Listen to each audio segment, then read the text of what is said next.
ইসলামকে নিষিদ্ধ করা হয় নাই।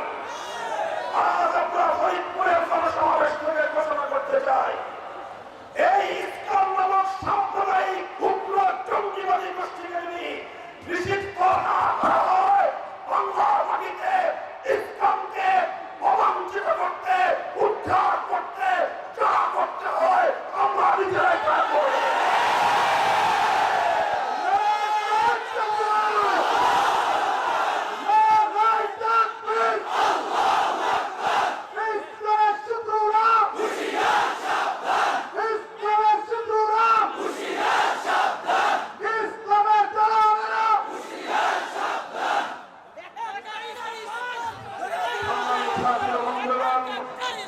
আমরা আপনাদেরকে ধৈর্যশীলতার, সহনশীলতার আহ্বান জানাই।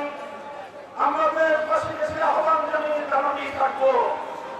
আমরা স্পষ্টভাবে লক্ষ্য করছি, বিগত 15 বছর যাবৎ সকল ধরনের কূটনৈতিক শিষ্টাচারকে উপেক্ষা করে, এমনকি ন্যূনতম প্রতিবেশী যে সাধারণ সভ্যতা, সাধারণ যে স্বাধীনতা, সেই সভ্যতাকে লঙ্ঘন করে পার্শ্ববর্তী দেশ হিসেবে বাংলাদেশের ভারত রাষ্ট্র বাংলাদেশের আভ্যন্তরীণ বিষয়ে রত্নভাবে হস্তক্ষেপ করে চলেছে। 15 বছর পর্যন্ত বাংলাদেশের প্রতিটি জাতীয় নির্বাচনকে ভারতের প্রচ্ছন্ন মদদে শেখ হাসিনা জনগণের ভোটাধিকারকে হরণ করে নিয়েছে, ভোট ব্যবস্থাকে বাতিল করে নিয়েছে। সর্বোচ্চ আদালত বিচার ব্যবস্থায় তার নিজের দলীয় লোকদেরকে নিয়োগ করে সর্বোচ্চ বিচারকের আসনকে পর্যন্ত কলঙ্কিত করেছে। প্রধান বিচারপতির চেয়ারে বসে শেখ হাসিনার রেসিডেন্সিয়ালরা তারা দলীয় নেতা কর্মীর মতো বক্তব্য দিত। শেখ হাসিনার ইশারা ছাড়া বাংলাদেশের প্রধান বিচারপতি পর্যন্ত কোন রায় দিত না, বিচার ব্যবস্থাকে ধ্বংস করে ছেড়েছিল। প্রশাসনকে দলীয়করণ করেছিল।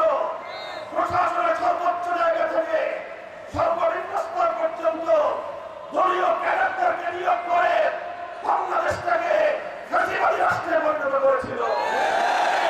আইন শৃঙ্খলা রক্ষাকারী বাহিনীর কথা কি বলবো?